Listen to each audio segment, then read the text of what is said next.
ഞാൻ തുറക്കില്ല, നിന്റെ അച്ഛൻ താമസിച്ചല്ലേ വരുന്നത്. 8:30 വരാന്ന് പറഞ്ഞല്ലേ, ഇതുവരെ വന്നില്ലല്ലോ. അപ്പൊ ഞാൻ ഇന്ന് വാള എന്തായാലും തുറക്കൂല.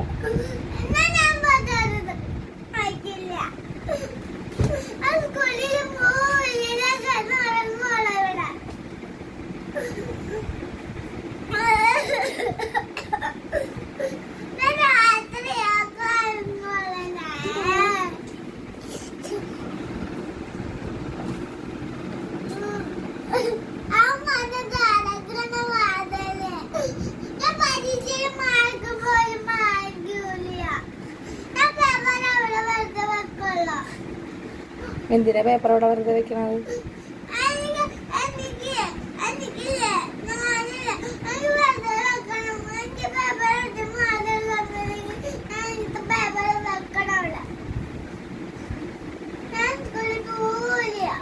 ആരാ പറഞ്ഞ അച്ഛനൊക്കെ ജോലി എടുത്ത് പൈസ തരണേന്ന്?